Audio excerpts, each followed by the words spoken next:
एक मास्क अनेक जिंदगी अभियान के अंतर्गत वितरित किए गए मास्क नगरपालिका परिषद बालाघाट ने चलाया अभियान।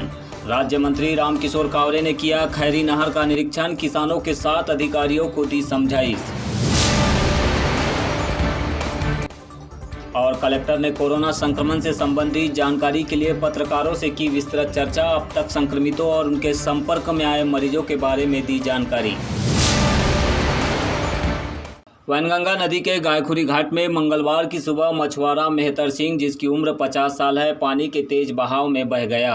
पुलिस से मिली जानकारी के अनुसार नदी के घाट में बंधी नाव को बाहर निकालने के लिए मछुआरा घर से निकला था।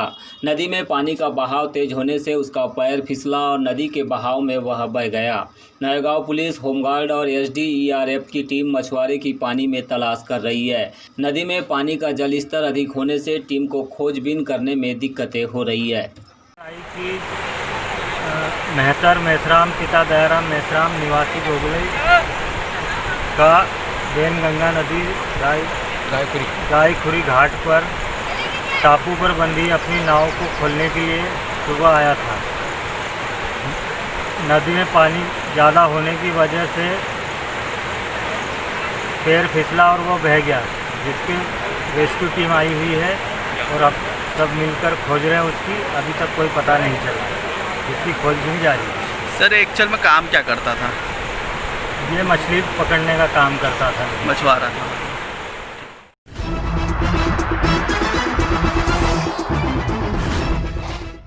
बालाघाट कलेक्टर दीपक आर्य ने आज जिला कलेक्ट्रेट कार्यालय में पत्रकारों से वार्ता की। इस दौरान उन्होंने जिले में अब तक के कोरोना संक्रमितों और उनके संपर्क में आए लोगों की विस्तृत जानकारी साझा की। साथ ही जिले में बाहर से आने वाले लोगों के लिए बनाए गए क्वारंटाइन सेंटर और उनमें की गई व्यवस्थाओं पर भी प्रकाश डाला। इसी तरह जिला कलेक्टर ने नगर मुख्यालय में होटलों को क्वारंटाइन सेंटर बनाए जाने संबंधी भी अपने विचार साझा किए। इस मौके पर अपर कलेक्टर राघवेंद्र सिंह, पुलिस अधीक्षक अभिषेक तिवारी और जिला पंचायत CO रजनी सिंह भी मौजूद रहे। बिल्कुल जागरूक है, वो गाँव वाले बाहर खड़े रहते हैं गाँव पे, उन्हें पता रहता है कि भाई इस गाँव में कोई आने वाला है घर में, ठीक है, कि इसका लड़का गाँव में सब पता रहता है। ज़्यादातर मोहल्ले में पता रहता है कि इसका लड़का बेंगलोर कमाने खाने गया है, इसका लड़का मुंबई गया कमाने खाने, इसका लड़का नागपुर गया कमाने खाने, सबको पता है वहाँ। तो वो क्या कहते हैं, पता चलते हैं कि भाई इसके घर में दो लड़का कल आने वाला है। तो पहले ऐसा कार्यकर्ता को पहले बता देते हैं कि देखो मेहंदी आता मेहंदी लिया जाएगा ना, आने वाला लड़का, ठीक है ना।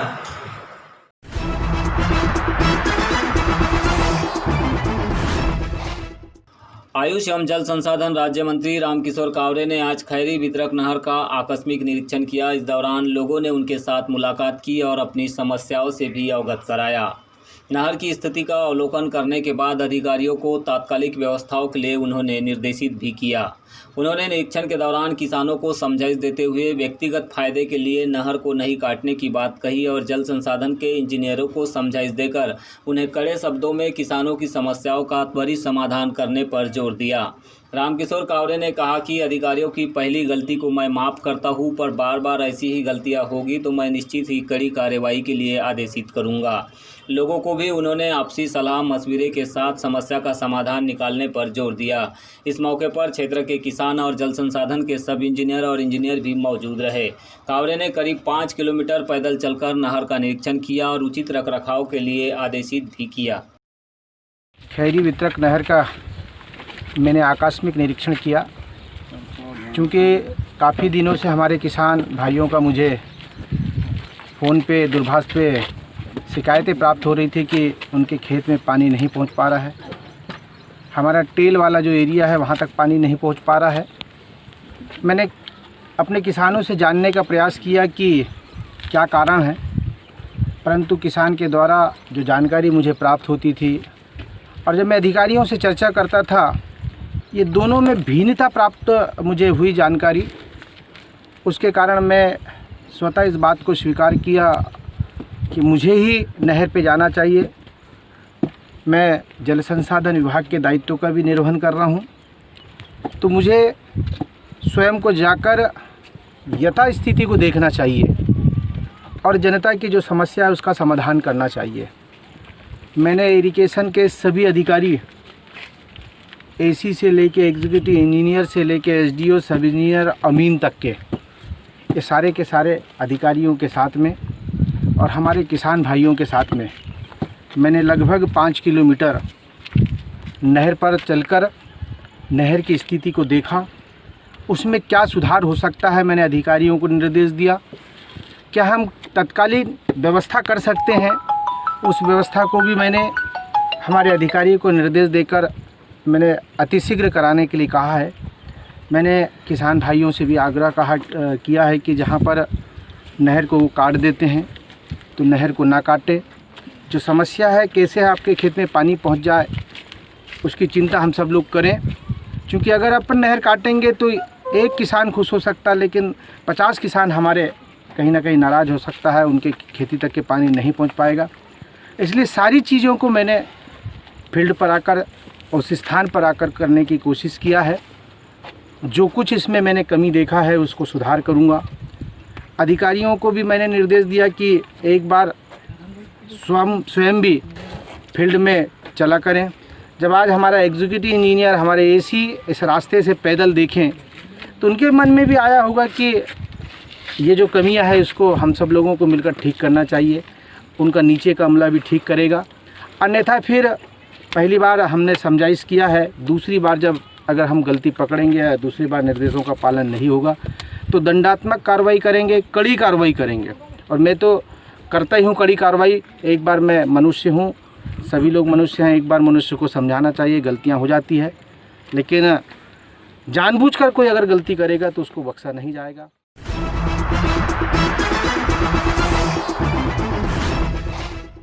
मध्य प्रदेश शासन के मुख्यमंत्री एवं नगरीय प्रशासन मंत्री के आदेशानुसार एक मास्क अनेक जिंदगी अभियान चलाया जा रहा है। इस अभियान के अंतर्गत नगरपालिका परिषद बालाघाट के द्वारा आज मंगलवार को प्रचार प्रसार वाहन के माध्यम से जिला न्यायालय बालाघाट के सामने जरूरतमंदों को मास्क का वितरण किया गया।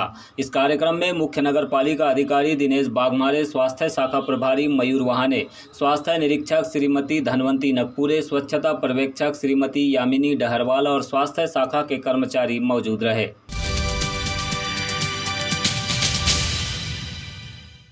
सर्व आदिवासी समाज के द्वारा मंगलवार को कलेक्टर कार्यालय पहुंचकर कलेक्टर दीपक आर्य को ज्ञापन सौंपकर मांग की गई कि संयुक्त राष्ट्र संघ के द्वारा 9 अगस्त को विश्व आदिवासी दिवस घोषित किया गया है। चूँकि वर्तमान में कोरोना काल चल रहा है और प्रदेश सरकार के द्वारा प्रदेश सहित बालाघाट जिले में प्रत्येक रविवार को लॉकडाउन लगाया जाता है और आदिवासी दिवस भी इसी दिन आ रहा है। इसे देखते हुए सर्व आदिवासी समाज की ओर से आदिवासी दिवस मनाए जाने की अनुमति के लिए कलेक्टर को यह ज्ञापन दिया गया। मांग की गई है कि आदिवासी नेता मनमोहन साहब भाटी के चिरायु हॉस्पिटल भोपाल में संदिग्ध स्थिति में मृत्यु की भी न्यायिक जांच कराई जाए। मैं भुवन सिंह कोर्राम, जिलाध्यक्ष मध्य प्रदेश आदिवासी विकास परिषद बालाघाट। आज हमने कलेक्टर महोदय को एक ज्ञापन दिया है जिसमें हमने 3 बिंदु रखी है उसमें, जिसमें सबसे पहले तो हमने विश्व आदिवासी दिवस जो 9 अगस्त के दिन रविवार आ रहा है, जो लॉकडाउन प्रशासन ने किया हुआ है, उसे निरस्त करने की एक मांग की है ताकि आदिवासी विश्व दिवस को कार्यक्रम हम मना सकें। दूसरी बिंदु ये थी कि मनमोहन साहब भट्टी जी जो हमारे आदिवासी वीर सपूत थे, हमारे कद्दावर नेता थे, उनका जो संदेहास्पद जो मृत्यु हुई है वो उसकी न्यायिक जांच के लिए हमने सरकार से मांग की है। और जिस प्रकार से हमारे देश के जितने भी धार्मिक स्थान हैं, जैसे झारखंड का सरना धर्म और हमारे यहाँ से गोंडी धर्म के लिए हम कछारपुर को जानते हैं, जहाँ की पावन मिट्टी को वहाँ के श्री राम जन्मभूमि में निर्माण में ले जाया गया बिना अनुमति के, बिना किसी अथेंटिक समिति और ट्रस्ट की अनुमति के बगैर वहाँ ले जाया गया। ये आदिवासियों की धार्मिक भावनाओं को ठेस पहुँचाने वाली घटना है और इसकी हमने सरकार से जांच कर जो दोषी हैं उन्हें दंडित करने के लिए हमने एक मांग रखी है। क्या क्या कार्यक्रम होंगे? ये विश्व आदिवासी दिवस में हम स्थानीय तौर पे जो WHO की गाइडलाइन तय की गई है उसके सोशल डिस्टेंस का पालन करते हुए हम कम लोगों में ये स्थानीय तौर पे कार्यक्रम हमें करना है।